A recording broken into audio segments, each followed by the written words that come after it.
صل على سيدنا محمد وعلى آله وصحبه وعلى أشرف الأنبياء والمرسلين وعلى آله وصحبه أجمعين. Make sure you sit somewhere where you can actually see the slides clearly, because my talk is just based around the slides. I'm not going to do much else, pretty much just reading the slides. So make sure you're in a position where you can read every slide and see it clearly. As announced by Allah Sahab, the small PowerPoint today is about fasting and the ahkam, the rulings connected to our fasts. What fasting is, the definitions, and a few other miscellaneous points. And the slides are pretty much based around the Encyclopedia of Hanafi Fiqh, a book which we should all be acquainted with, called Bahar al-Shariat, and it's by Imam Amjad Ali Azmi, rahimahullah ta'ala, who was the star student of Sayyidi Imam Ahmad Rida Khan, the Mujaddid of his era. And that's an image of it, so you can find it on the bookstalls next time you're out. Okay, so why should I learn the ahkam? I'm fasting, and I know it's from sunrise to dawn to sunset. Why do I need to know the rest of the related ahkam? Not yet. Inshallah, do dua. Upcoming project, inshallah. So why should I learn the ahkam of fasting? Worship is only accepted if done properly, and we all know that. For example, you can see from the image there, I hope it's clear. If someone offers salah without doing sujood, what would you say? Is his salah accepted or not? No.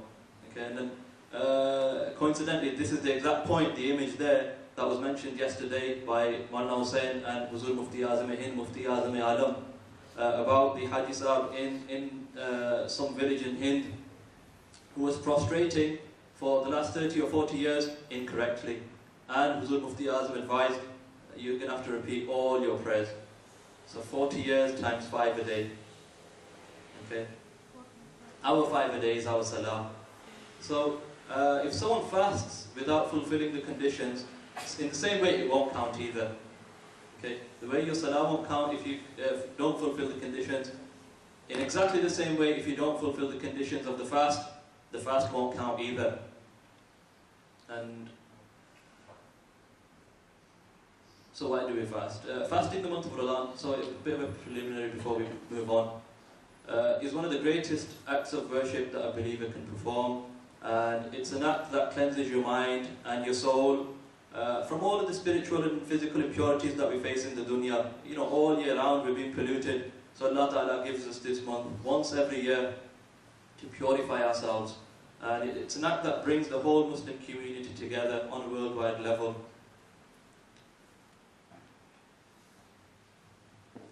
So we will define fasting. A lot of Arabic words we come across have a literal meaning and a linguistic meaning and a technical shari'i meaning. So linguistically, the word fasting in Arabic, it means unconditional restraint, to hold yourself back from something. Okay. And the Sharia, the technical meaning of fasting, according to the sacred law, are these 6 points mentioned. Can you all see that? Yeah. Okay. So fasting is the act of refraining from engaging in sexual activity and refraining from entering anything into the body, eating or drinking, whether deliberately or accidentally, from sunrise to sunset, with the intention of fasting, from individuals who are allowed to fast. Okay? So those 6 again, you can see, is what fasting is defined. Those 6 things, when they come together, amalgamate, that's what fasting is. Okay. So in more detail, refraining from engaging in sexual activity, that includes actual intercourse or ejaculation caused by foreplay. Number 2, refraining from entering anything into the body cavity. Now that refers to the act of entering food, drink or medicine into the body cavity. Okay, so Body cavity, what does that mean? It means entering anything into it which enters into the throat, or the intestines, or the stomach, or the brain, through your nose, your throat, even your private parts, or any open wounds. So anything that enters these things by these channels would count as something entering into the body through the body cavity. Whether deliberately or accidentally.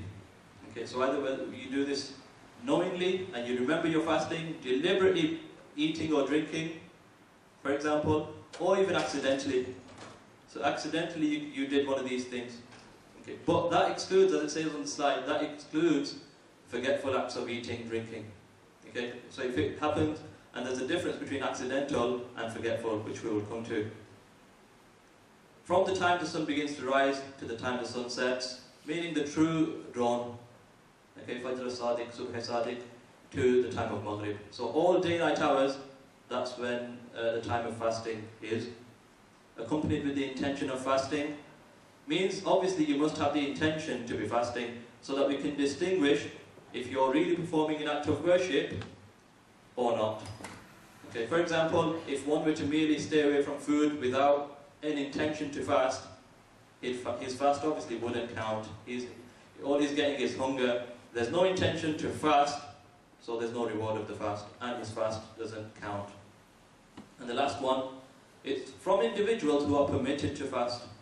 Okay, so a person must be free from a situation that would prevent you to fast. Okay, so this is specific for women who are in their menstruation or lochia, which is the postnatal bleeding. Okay, so those women aren't permitted to fast. That's specifically to women. For us, in all situations, we will fast. Apart from, again, those things which we'll mention later, where someone's excused. So when does it become farad? There are a few youngsters here, so well, obviously this applies to all of us. Fasting the month of Ramadan is obligatory upon every Muslim, male or female, as long as you're sane and pubescent, meaning you're adult, you've passed puberty, you're adolescent. Fasting is now obligatory upon you from that very day, the fasting of Ramadan. And then we've mentioned what the Sharia says about a male and female child when they become pubescent. And it's obligatory for all those individuals mentioned. Who is excused? There are some people, obviously the Sharia has dispensations for all of us in all acts of worship, where that sometimes, in certain situations, a person can be excused from fasting, or other acts of worship, but we're obviously talking about fasting. Fasting the month of Ramadan is not obligatory upon a menstruating woman, or a woman in a state of lochia, okay? Because fasting is not permitted for them in this state. Okay, so they won't fast in this state, they're not allowed to. Okay, it's not an option, it's not, you know what, I think I'm going to fast. You know, I'm in this situation and this condition, but for the reward I'm going to fast. No, it's not allowed. Okay, it would be haram for them to fast in that situation. Someone who's ill, someone who's sick, they must still fast. Okay. Now the dispensation is, however, if fasting would cause the sickness to increase, or it would slow the recovery process, then that person is excused. So in the first state, someone who's ill, someone who's sick, he must fast. Okay?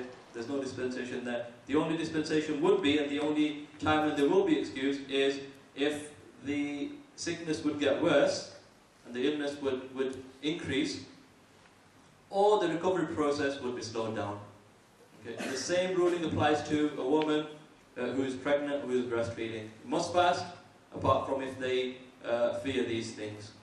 And reasonable fear, okay, obviously you won't know as a matter of fact it's definitely going to harm me, but reasonable fear, manifest signs, so someone begins to fast, and then they have clear signs that their illness is not, it's slowed down, or it's getting worse, that's a manifest sign, or a relevant past experience, like the previous month of Ramadan last year, the same thing happened, and that person fasted, and his illness got worse, or it slowed down the healing process.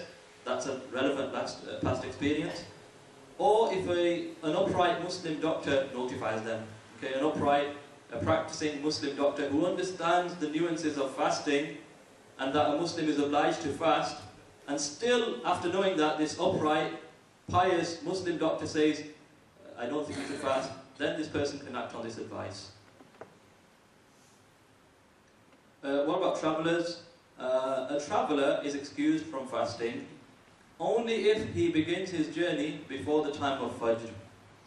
Okay, so last night, what was it, 1:15? The true dawn. If he began his journey before then this person is excused from fasting. However, the Quran says it's still better for him if he does fast, as long as his journey is not so hard that it's going to cause him any undue hardship. You remember, this was at a time when it's 7th century Arabia and very hot climates and desert land, where a person, if he was on a journey of 3 days, let's say, he could be excused. But in our times, the dispensation is definitely still there, but we've got to play it by card and know, me travelling from Manchester to Birmingham or London or even abroad, it's not going to affect my fast. A person should still fast in this situation. But if a person begins fasting, so that the time of Fajr is entered, he's begun the fast, and then he makes a journey, then he begins the journey, he's obliged to now end the fast. He must, meaning he must now continue to fast. Okay? He can't break the fast because Fajr time is entered and he is still at home. And if someone does miss these fasts, so someone who's sick, someone who's pregnant, someone who's breastfeeding, someone who's on a journey, they missed the fast of that day or a few days or the whole month, obviously they're obliged to make up these fasts before the next Ramadan comes. They must make it up. Okay, the dispensation doesn't mean that you miss it and that's it. You never need to fast, you never need to make it. You must make those days up that you missed. For example, in the summer months, we might have someone who's diabetic, someone who's asthmatic, and a 20.5-hour fast might not be possible for them, but a winter fast, which is, 8 hours, 9 hours, if that, make it up then. You must make it up. It's not excused to that extent that Allah Ta'ala says, it's totally forgiven and you don't have to do it at all. So what are the conditions? What are the conditions for a valid fast? So the stipulations and conditions are the intention. You must have an intention to fast. You must be free from, this doesn't apply to us, to our sisters, they must be free from menstruation and lochia, and they must be free from any other thing that would break the fast. Obviously, throughout the day, they must be free from anything else that would break the fast. If one intended to fast during the night, so this is not a condition of fasting we were mentioning here. If one intended to fast during the night, he woke up and it's already Fajr time, and he is woken up in a state of major ritual impurity, so he's had a wet dream, for example, then that person must do ghusl and fast for this day. Having a wet dream, even within the time of Fajr, the whole any time from Fajr till Maghrib, even in those 24 hours, it's not a condition to fast that you're in a state of ritual impurity. So even if that happens, you carry on as normal. Must do the ghusl and carry on as normal. You wouldn't miss that fast of that day. That doesn't break your fast. So what is the intention? Every day of Ramadan that you fast, you must have an individual intention for that day. Okay, you can't say on the 1st of Ramadan, correct me if I'm wrong, Molana, that the month of Ramadan has entered and I intend to fast these whole 30 days. That's not a valid intention. You must have a fresh intention for each day of fasting. Okay, each day of fasting. And the intention, we know, is just the determination that you feel in your heart to do something. So simply, you did iftar and the fasting continues the next day, and you literally have this sense of feeling in your heart that I'm going to fast tomorrow. I intend to fast tomorrow. That's it. You don't even say it. That's a good enough intention. The time of the intention every day is from Maghrib. So you've opened the fast, you broke the fast for this day. So from that time, okay, to the Islamic midday of the next day. So the fast of today, we had from yesterday's Maghrib time to midday today. Okay? The Islamic midday. Okay, not noon, it's not 12 p.m., but it's the Islamic midday, which is the time from dawn till sunrise, halved and added on to the time of dawn. Okay? But it's superior to make the intention the night before you fast. Okay? It's better for you just in case in the morning you forget. Okay, so it's superior, and plus obviously you've had the intention for a longer time, so more reward. Okay, so it's superior for you to make the intention the night before you fast. So any time from Maghrib to Fajr, last night, make the intention any time. Don't even have to say it with the tongue, but if you do, this is good. This is better.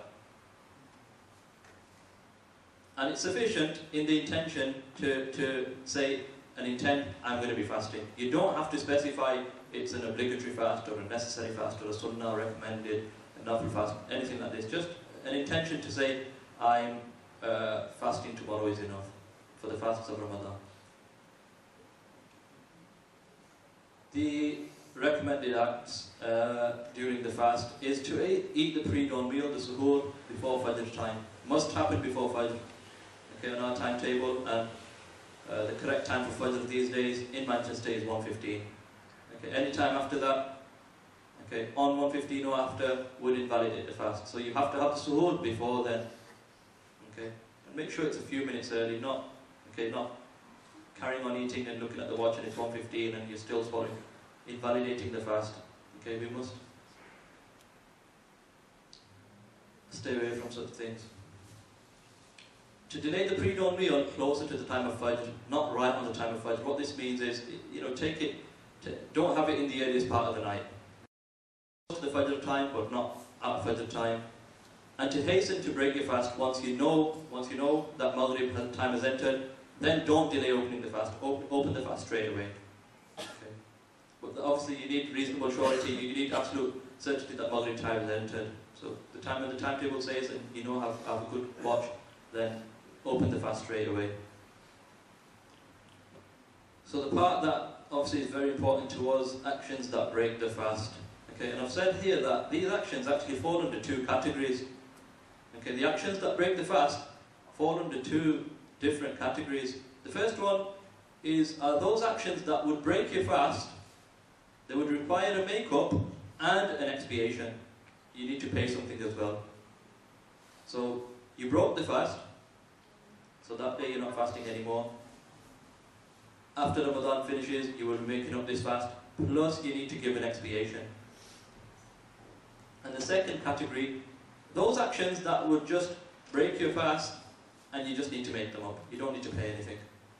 Okay, so first category, you broke the fast, you need to make it up and pay something. Second category, you make up the fast, but you don't pay anything.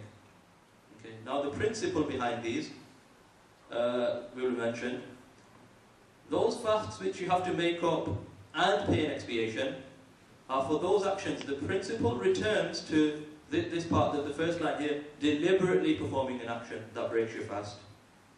Deliberately, on purpose. You knew you were fasting, you remembered you were fasting, you deliberately broke your fast. Through your own free will, no one forced you, and there was no valid reason. You weren't ill, okay, you weren't dying that you have to eat or drink now. You're absolutely fine. You deliberately broke your fast, knowingly, remembering that you're fasting, nobody forced you, without a reason. So here we've defined deliberate. You remember you're fasting, you purposely perform an action that breaks the fast. So if you deliberately did an action, then you must make that fast up on another day and pay some money, or feed some people, which we'll mention.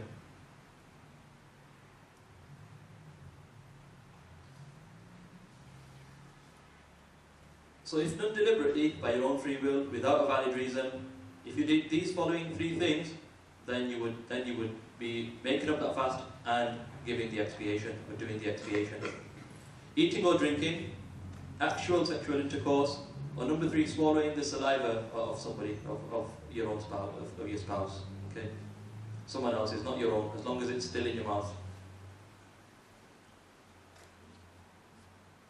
So the expiation, what is the expiation? So if you did deliberately break a fast, what would you have to do? The expiation is to fast 60 days consecutively without any interruption. Okay, 60 days, continuous fasting for 60 days. If you miss one day in between, you have to start again and do the whole 60 together. Okay, so that's the expiation for deliberately breaking your fast. You've got to make up that one day, is that right, Molana? And 60 extra fasts consecutively. Obviously now these 60 need to fall in a time where Eid doesn't fall, because you're not allowed to fast on Eid. So it needs to be at a time after the, after Eid al-Adha, or possibly you can fit it in between the two, but you have to have a 60-day run, yeah, consecutive fasting.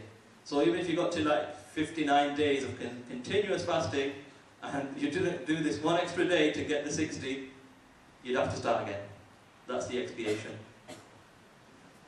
But if one, this is why I mentioned earlier about paying, because this is what normally people do. They're genuinely unable to perform 60 consecutive fasts. So what they do is one of these 5 things. They feed 60 people 2 meals. Okay, 60 people, feed the same 60 poor people, that is, to their fill, 2 meals. Okay, so that's combined, that's 120 meals. Okay, so 60 people times 2 meals. Or you feed one person to his fill, 2 meals for 60 days. So the same thing but the other way around. 60 people, 2 meals, or one person for 60 days, 2 meals. Okay, either way. Or you give 60 poor people 2 kilograms. The books of Fiqh mention the sa' and half a sa', which equates to around this measure. Give 60 poor people 2 kilograms of wheat, or its monetary value. Or you give 60 poor people 4 kilograms of dates, kajur, or its monetary value. Or you give one poor person either COD for 60 days. So COD, give some 60 poor people 2 kilograms of wheat, or its monetary value. Or you give somebody 4 kilograms of dates. Okay, or you give this to one person instead of 60. Okay, but you do it for 60 days. If it's just one person, you do it for 60 days. If it's 60 people, just 1 day. Yeah, quite easily understood.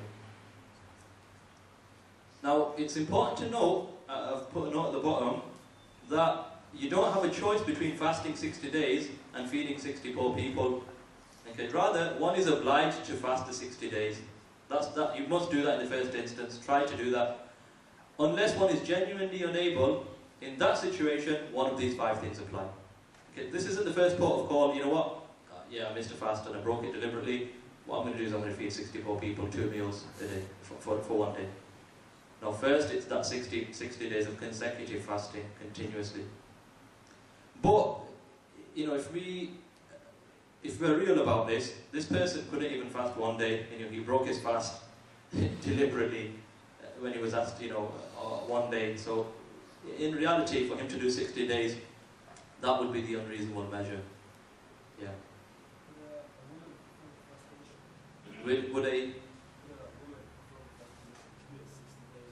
That's the only time where, if she has that gap of up to 10 days for her monthly period, that doesn't count. She can then carry on. So if she had 20 days and then 10 days of a period, then she can carry on day 21. But she must fast the next day. Why not? The very next day she must start fasting. If she didn't fast the next day, then it's broken. We have got time for questions at the end, and it'll be Molana who's going to be taking them. Right, so those actions, they require a make-up and an expiation. Okay? So this is what we call this... Fidya is something else, isn't it? The expiation... the kafara. The expiation is the kafara. Fidya is for the Shaykh-e-Fani and those who will not fast and genuinely believe that they will never be able to fast. So something which requires just a make-up. So you broke the fast, you just make up the fast another time. Just fast another day. You don't have to give any money or anything. The principle returns to accidentally performing an act that broke your fast. I've got an image there of a man doing wudu, and he is doing istinshaq and sucking up water through the nose, which you do in wudu, or ghusl. And accidentally, he remembers he's fasting. He's doing wudu, he actually does remember he's fasting, but just accidentally, and this happens, okay, he sniffed too strongly, and the water got to this part, and it goes into the brain, which breaks the fast. Now, did he do this deliberately? No, he did it accidentally. Did he remember he was fasting? Yeah. So, he remembered he was fasting, okay, but accidentally did this. It still breaks the fast. Okay? As long as he remembers,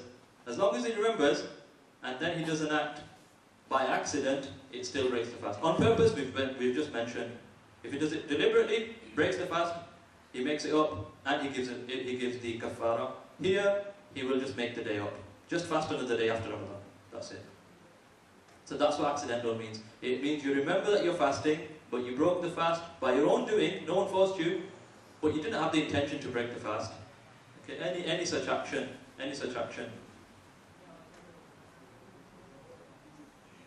What if I eat forgetfully?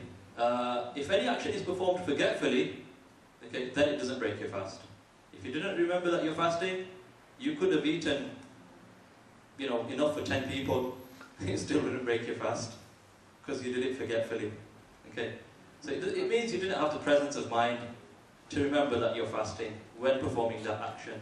And the dear Prophet ﷺ said that whoever forgets that he's fasting and he eats and drinks, then he would still complete his fast. He wouldn't think, I've eaten and I've drank, let's break the fast. No, he must complete his fast because it is only Allah Ta'ala who fed him and gave him to drink. Okay, this was Allah Ta'ala, this was an act of Allah Ta'ala that this person forgot, and he had a good, 3-course meal even, and whatever else he did, but he forgot. His fast doesn't break at all. But as soon as he remembers, he must spit that food out or drink out. He can't, think, oh, last morsel I remember. No, carry on. He must spit it out. Otherwise, that would break his fast. That would go into number 1 then. Yeah? That would go into deliberate.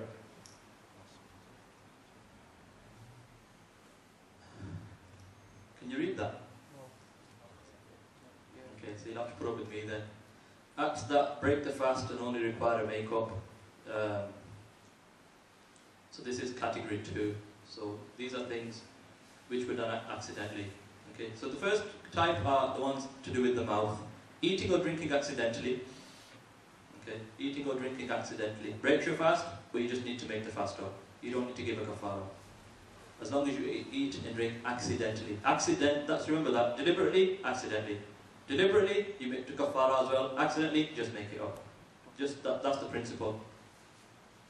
Eating or drinking because a person thought Maghrib time has entered, but Maghrib did not enter. He thought Maghrib time has happened. He starts eating, and then he realizes this watch was broke, or too fast, sorry, and that fast is broken, unfortunately. But he didn't intend to break the fast, so he would just make that day up. Eating or drinking because one doubted that Fajr entered, but Fajr really did enter. Okay, so the person was doubtful and he continued to eat even in Fajr time because he wasn't sure, or he thought it's not entered yet, and then he finds out, oh, Fajr did enter, his fast is broke and invalid, he would just need to make it up. Swallowing what is between the teeth, if anything's stuck in between your teeth, as long as that thing is the size of a chickpea or smaller. Okay, if a person swallowed that, okay, or bigger, sorry, this is what we're talking about, things that break your fast. So, size of a chickpea or bigger. Okay, if he swallowed something in between his teeth that was the size of a chickpea or bigger than that, that breaks his fast, he just needs to make a day up. So this one applies to us that we mentioned before. Swallowing water by accident when gargling for wudu or ghusl. The person was doing wudu or ghusl and he swallowed water accidentally. His fast is broken, he needs to make that day up. If you swallow blood that exits from your mouth, from your gums, and it preponderates over the saliva, there's more blood than saliva, and you tasted it in your throat, that breaks your fast. Swallowing toothpaste or mouthwash, and we will mention these things later, why we shouldn't. Okay. If you swallow these things, that breaks your fast, and you must make that fast up. Deliberately swallowing vomit that reaches a mouthful, okay, and deliberately vomiting a mouthful. Okay, regardless whether you swallow it or not, deliberately vomiting a mouthful of vomit, it breaks your fast. Okay, deliberately means making yourself vomit, basically. And smoke that enters the throat by one's own doing. You did this yourself. You inhaled smoke deliberately. Okay, you did it yourself. It wasn't you were walking along the road and there was smoke somewhere, some cooking going on, other things. We're talking about deliberately. Okay, smoke that enters the throat through your own doing breaks your fast. Acts that break the fast and only require a make-up, to do with the nose. So same things, but to do with the nose. Water used to clean the nose for wudu and ghusl, it reaches the throat or the brain. Okay, so you were cleaning the nose and you sniffed the water to do wudu or ghusl, and it reached your throat, the water, or it reached your brain. You know what it really hurts? Around here, when you sniff very strongly, that indicates that it's reached the brain now. That's the indication that the rose has broken. Inhaling medicine into the nostrils, sniffing medicine into the nostrils, or inhaling smoke again by one's own doing, same as the mouth. So what are the acts that don't break the fast? Okay, the mouth and the throat. So these are the acts to do with the mouth and the throat that wouldn't break your fast. Eating or drinking something forgetfully. Eating what is between the teeth if it's less than the size of a chickpea. Okay, if it's less than that size and you swallowed it, it wouldn't break your fast. Tasting the leftover traces of medicine in the mouth or throat. Okay, leftover trace of medicine. So before Fajr entered and during Sahri time you had some medicine. Okay, and you're not, Fajr time has entered, you're no longer having that medicine, but you can. There's still the taste of it in the mouth. Wouldn't break your fast. Dust or smoke. Okay, for example, oud or incense sticks. Entering one's throat without one's doing. Okay, entering your throat without you doing this. It wouldn't break your fast. Or a mosquito or a fly or any other object, if it enters your throat without your doing. Okay, you didn't do this, this happened, automatically happened by itself. Swallowing the wetness that remains after washing your mouth in wudu or ghusl. After you do wudu and ghusl, obviously there's some wetness left in the mouth, and that wetness is swallowed, that wouldn't break your fast. Okay, so obviously we're talking about the excess water left afterwards, not again whilst gargling and you have a mouthful of water. We're not talking about this. After you've spat everything out and you've walked away, dried yourself, and there's still some wetness left. Swallowing 1 or 2 drops of sweat or tears that enter the mouth and they mix with your saliva. Okay, on the condition that you cannot taste its saltiness. Okay, of saliva or the tears. If you can taste the saltiness, then that's different. That does break the fast. As long as you didn't taste the saltiness, 1 or 2 drops. Swallowing your own saliva. Okay, though this is disliked to gather saliva in the mouth and then swallow it, it's disliked obviously. You wouldn't break your fast though. So if anyone who doesn't know what chickpeas are, I would have showed you this, but that's going to make you hungry. So we'll stick to this chickpea, size of a chickpea. You know the chana we have in jar, that's what a chickpea is. What are the acts that don't break the fast? Okay. Swallowing one's own phlegm after clearing the throat. Okay. Swallowing vomit that emerges in the mouth without your own doing. Even if it's a mouthful, okay, if you swallow that vomit and it emerges in the mouth, swallowing that wouldn't break your fast. Deliberately vomiting less than a mouthful. So even if it's done deliberately, if it's less than a mouthful, meaning you don't have to try to keep it in, that's less than a mouthful. A mouthful is something which you have to really restrain yourself from spitting it out. That's the definition of mouthful. Using a miswak or a toothbrush, that's fine in fasting. And this concept of, you can only do miswak while you're fasting until Zohar time, or there's some concept like this that I've heard. You can use miswak or a toothbrush as long as there's no toothpaste on there throughout the day. Wetting one's lips with one's saliva while speaking and swallowing it wouldn't break your fast. Okay, so even swallowing blood that came from your gums, as long as the saliva was more than the blood, okay, and you can't taste it in your throat. You couldn't taste it in your throat.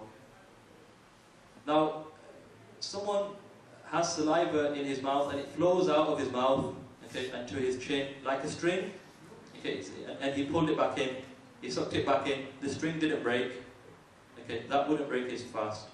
But if it did obviously break and then he takes it back in, however he's going to do that, then that would break the person's fast. But saliva, as long as it didn't disconnect the string and you took it back in, it wouldn't break the fast.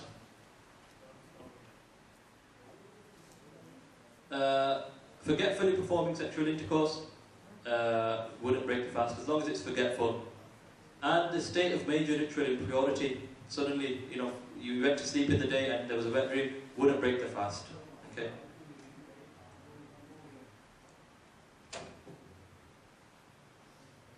So what are the acts that don't break the fast? The nose, sniffing up mucus that's in the nose and it descends to your throat. Okay.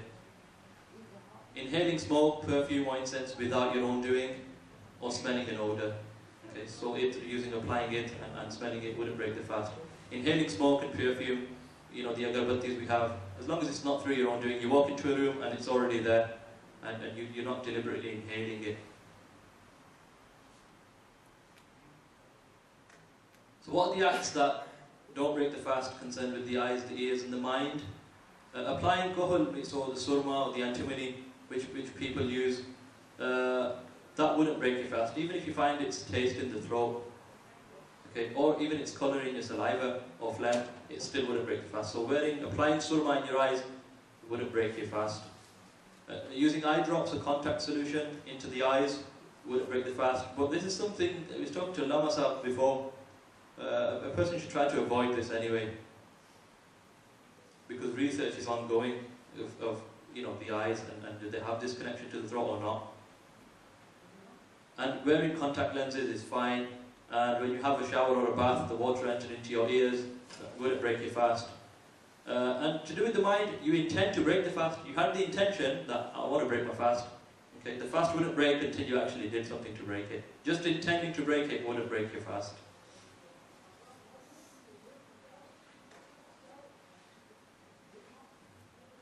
And the acts that are disliked whilst you're fasting, tasting or chewing something without an excuse, okay, provided that its flavour is not swallowed, that's still disliked, just tasting or chewing something. Gathering saliva in the mouth and then swallowing it, okay, gathering saliva in the mouth and then you swallow your own saliva, it's a disliked action, even outside of fasting, even on normal days, it's disliked to do that. When you're doing wudu or ghusl, to gargle excessively, okay, to enter water into, what does excessive mean? To gargle excessively, it means to actually fill the mouth with water. So use less water than you normally would. Don't fill your mouth with water when you're doing the gargling in wudu. Okay, half a hand of water is okay. And to sniff excessively. Okay, to sniff water excessively when cleaning the nose for wudu or ghusl. Again, to sniff excessively. Where water reaches here, where you actually feel that excessive pain that we have, don't do that. Okay, so just even sniffing slightly, it covers the nose.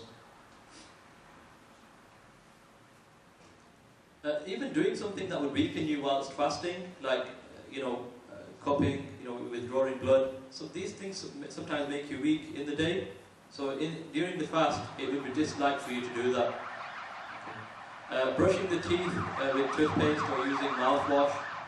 Okay, even if you don't swallow it, it's still disliked. Okay.